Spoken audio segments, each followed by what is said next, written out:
এই রান্নাটা হয়ে গেলেই সবাইকে ডেকে খেতে বসিয়ে দেবা বৌমা। আচ্ছা মা, ঠিক আছে।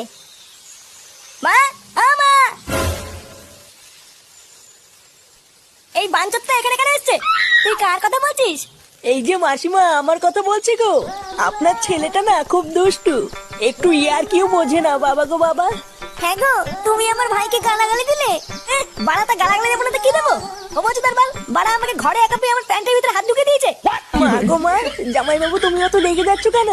আমি তো তোমার শুধু একটু সাইজটা দেখছিলাম গো। কি ছিল হোম তার বাল? বাড়ি গিয়ে বাবার সাইজ দেখবি যা। কি সব উল্টো পাল্টা কথা বলছিস তুই? যা বলেছি ঠিকই বলেছি। লেওরা আজকে প্যান্টের ভিতরে হাত ঢুকে দিচ্ছে, কালকে তো বলবে হালকা করে পুঙাও মেরে দাও। এই কি হয়েছে রে? এত চেঁচামেচি কিসের? দেখুন না মেশামশাই, মা গো মা, আপনার ছেলে একটু ইয়ার কিউ বোঝে না। ওটাই আর কি ছিল বাঞ্চদ?